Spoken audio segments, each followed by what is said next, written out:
Hello મિત્રો, શેરબજારની વાતોમાં મિત્રો મોટાભાગની કોમેન્ટનો જવાબ આપ્યો છે, પરંતુ એક કોમેન્ટ જે આવી એનો એ કોમેન્ટ વિશે હું બહુ સિરિયસ છું.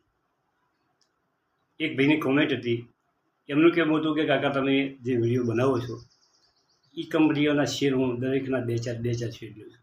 મિત્રો, એવું નહીં કરવું. આ શેરબજાર છે. શેરબજારમાં એ પણ ખ્યાલ રાખવાનો ક્યારેક નુકસાન થઈ શકે છે. વિડીયોમાં કોશિશ એવી રહી છે કે સારામાં સારી કંપનીના વિડીયો બનાવવા, પરંતુ કોઈ વખત 4-5 કંપનીના શેર લીધેલા હોય એમાંથી કોઈ કંપનીનો શેર ડાઉન પણ ચાલી જાય. આપણે કોઈ ભગવાન નથી મિત્રો. આ ફક્ત માહિતી આપવા માટે વિડીયો બનાવવામાં આવે છે.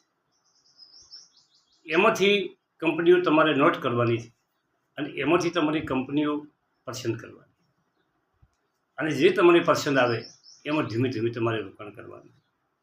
પરંતુ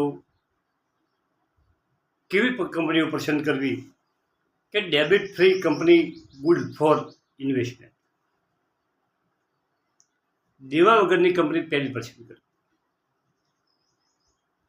SIP in small cap fund give good return.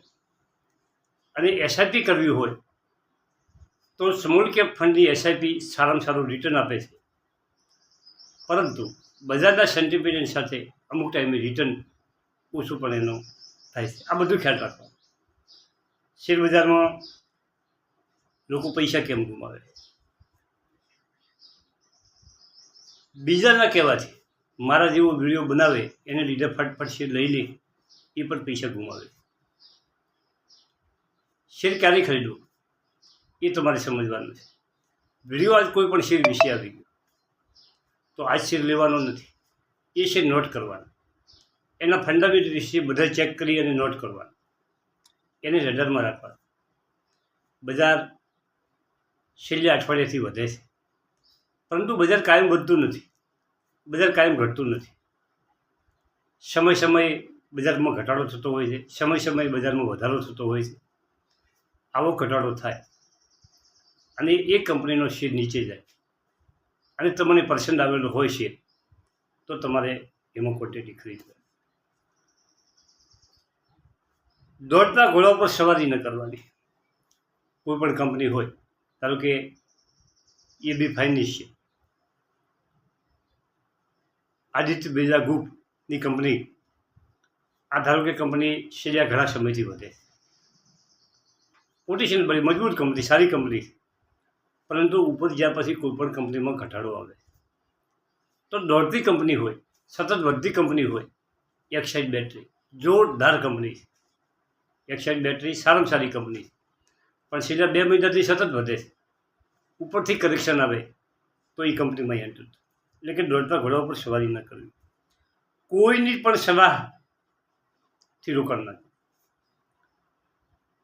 મારી પણ સલાહથી તમારે રોકાણ ન કરવાનું. તમારે ગમે તો જ રોકાણ કરવાનું. આ તમારે નોટ કરી રાખો. હું એમ કહું કે ફલાણી કંપની લઈ લો, ન લેવાની. તમને એમ થાય કે ના કંપની સારી છે તો નહીં લેવાની, પરંતુ બજારના ઘટાડે કંપની લેવાની. મિત્રો, એક માનસિકતા એવી હોય છે, મારા મગજમાં પણ એવું આવે છે કે કોઈ પણ કંપની સતત વધતી હોય તો આપણે લેવા દોડીએ. ઈરડામાં પણ આવું થયું, રેલવેના શેરોમાં પણ આવું થયું. કાયમ આવું થવાનું છે. અને એ કંપનીઓ તરી 35%, 40% ઘટે ત્યારે એને કોઈ હાથ અડાડતું. કંપની એની છે, કંપની આજે પણ એનું કામ કરે છે, એની નફો કરતી હોય છે, પરંતુ બજારમાં એવી હવા ચાલે છે, લોકોની માનસિકતા બદલાઈ જાય છે. પરંતુ આપણે જ્યારે કરેક્શનમાં આવે ત્યારે આપણે ખરીદવાની છે, તો શેર બજારમાં પૈસા બચે. શેર વિશે પૂરી જાણકારી મેળવી લેવાની.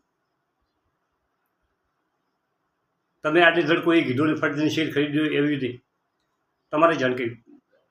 હવે બીજી થોડીક એક વાત કરું કે ઘણા મિત્રો કોઈ પણ કંપની વિશે કોમેન્ટ કરે, પરંતુ એ કંપની મારા રડારમાં ના હોય, એ કંપની વિશે મને કશું ખબર ના હોય, તો તો મારે જવાબ કઈ રીતે આપો? એના માટે હું તમારી પાસે થોડોક સમય માગું, મને ફુરસદ મળે તો એ કંપની વિશે હું જોઉં, જાણું, પછી હું તમને એ તમારી કોમેન્ટનો જવાબ આપીશ.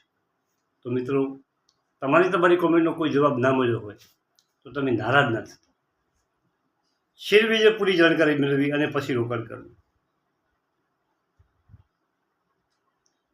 તમારે આ પણ વસ્તુનો ખ્યાલ રાખવાનો, શેર બજારના પૂરા જ્ઞાન વગર પુટ, ઓપ્શન, નિફ્ટી, ઇન્ટ્રાડેમાં રસ લેવો. તમારા પાસે શેર બજારનું પૂરું જ્ઞાન ના હોય તો ઓપ્શનમાં તો તમે પડશો, નિફ્ટીમાં પડશો. તમારે તો જો શેર બજારમાં પૈસા કમાવા હોય તો એટલું જ કામ કરવાનું છે કે તમારા પાસે 2500 રૂપિયા પડ્યા છે અને તમને XYZ કંપની ગમે છે, તો એ 2500 રૂપિયાના એટલા શેર લઈ અને મૂકી આપો, એને સમય આપો, એ તમારા પૈસા બનાવશે. પણ એમાં શરત એટલી કે કંપની ગ્રોથ કરવાવાળી હોવી જોઈએ. ગ્રોથ કરવાવાળી કે એનો મિનિંગ એ છે કે કંપનીએ આ વર્ષમાં 200 કરોડનું સેલ કર્યું હોય તો એના છેલ્લા વર્ષમાં 250 કરોડનું સેલ હોય, એના ત્રીજા વર્ષમાં 300 કરોડનું સેલ હોય. સેલ વધે એમ કંપનીનો સતત નફો પણ વધતો હોય, કંપનીમાં દેવું ઘટતું હોય. શેર હોલ્ડિંગ પેટર્ન જોવી પડે તમારે, આ બધું તમારે નજરમાં રાખવું પડે. શેર બજારમાં કમાણી કરવાની ઉતાવળ ના કરવી. આજે પરિસ્થિતિ આવી છે કે શેર બજારમાં કે કોઈ પણ ધંધામાં કે ગમે અહીંયા લોકો શોર્ટકટ લેવાવાળા છે, રાત કરોડપતિ થવાના છે મિત્રો, અને રાત બધાને કરોડપતિ થવું છે.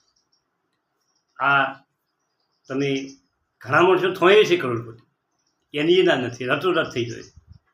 પરંતુ આપણે આ રસ્તેથી ગમે અહીંયા ફસાવાનો વારો હોય અને ઓમાં પડવા જેવું નથી. શાંતિથી ધીમે ધીમે તમને પૈસા મળે, તમને સાચા પૈસા મળે એમ જ તમારે રોકાણ કરવું.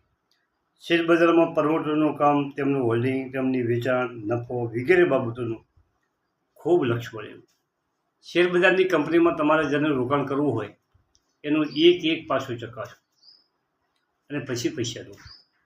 પૈસો મિત્રો ઝાડ ઉપર ઉગતો નથી, તમારી ખૂબ મહેનતના પૈસા છે અને એ પૈસા ડૂબવા ના જોઈએ. શેર બજારમાં પહેલી શરત એ છે, અને મારી તમને સલાહ એ છે કે શેર બજારમાં તમે કમાણી કરો કે ના કરો, કદાચ ઓછી કમાણી કરો, પરંતુ શેર બજારમાં જો તમે લાખ રૂપિયાથી લઈને આવ્યા હો તો તમારે પહેલું કામ એ કરવાનું છે કે એ લાખમાંથી એક ફળિયો પૈસો પણ ઓછો ના થવો, એની ચીવટ રાખવા.